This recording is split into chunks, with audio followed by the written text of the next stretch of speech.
Hello everyone, welcome back to my channel. চলো তোমাদের সাথে আজকে একটা সন্ধ্যের খাবারের আয়োজন শেয়ার করব। হয়েছেটা কি, আমি বাজারে গেছিলাম আর তারই আগে সবাই মানে বাড়িতে শুয়েছিল, তো সবাই বলছিল আজকে সন্ধ্যেবেলা কি খাওয়া যায় কি খাওয়া যায়। সেরকমই আমরা একটা প্ল্যান করছিলাম। তো মা বলছিল যে আজকে মুড়ি মাখা বানালে কেমন হয়, অনেক দিন হয়েছে মুড়ি মাখা খাওয়া হয় না, যেহেতু আমরাও বাড়িতে সেভাবে থাকা হয় না সন্ধ্যের টাইমটায়।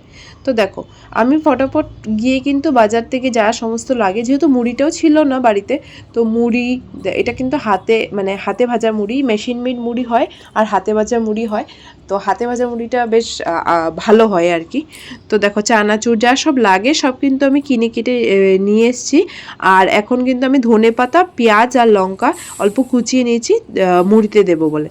দেখো, এখন কিন্তু আমি মুড়ি নিয়ে নিচ্ছি। মুড়ি মাখা যতই বানাও না, লাস্টে কিন্তু মনে হয় শর্টই পড়ে যায়। তো আমি একটু বেশি করে মুড়ি মেখে নিচ্ছি। আর এখন দেখো, সে যা যা চানাচুর মানে আমার চোখের সামনে পড়েছিল মুড়ি মাখাতে দেওয়া যায় সেভাবে সবগুলো নিয়ে আসছি।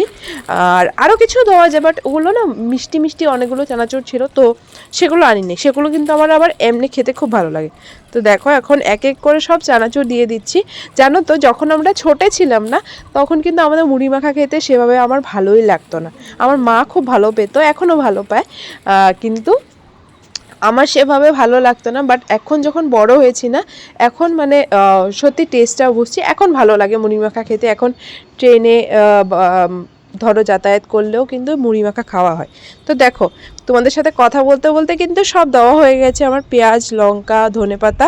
আর এখন এই যে আচারটা দেখছো, এটা আমার বাবার একজন ফ্রেন্ড বাবাকে দিয়েছে আর কি, বিহার থেকে, মানে উনি বিহারি আর কি।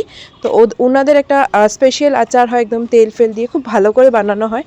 তো সেটার যে তেলটা দিচ্ছি, পুরো আচারটা দিচ্ছি না, আচারের মধ্যে যে তেলটা থাকে সেটা দিয়ে মুড়ি মাখা বানালে জানো তো খুব টেস্ট হয়, আর ভালো, ভীষণ একটা ভালো স্মেল হয়।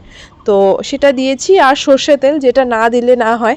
তো সর্ষে তেলের যে একটা ঝাঁজ, সেটা মুড়ি মাখাতে না থাকলে কিসের আর মুড়ি মাখা। তো দেখো, সব কিছু দিয়ে কিন্তু এখন আমি মুড়িটা মাখা স্টার্ট করে দিয়েছি। আর জানো তো, এত কোয়ান্টিটিতে নিয়েছি, এখন আমি মুড়িটা মাখতেই পারছি না, মনে হচ্ছে সব নিচে পড়ে যাচ্ছে এমন লাগছে। যাই হোক, যতই নেই মনে হয় কি কমই হয়ে যাচ্ছে। তো দেখো, সব আমি কিন্তু আস্তে আস্তে মেখে নিচ্ছি। আর সবাইকে ডাকাও স্টার্ট করে দিয়েছি যে কে কে খাবি আয়। তো বেশ ভালো লাগে, পুরো আড্ডার গোল একটা আড্ডা হবে, আর তার মাঝখানে মুড়ি হবে, কেমন বলো তো। তো যাই হোক, আগে আগে দিনে মাওরা বলতো যে ওরা সন্ধেবেলার খাবার মানেই মুড়ি দিয়ে যা হওয়ার হতো আর কি।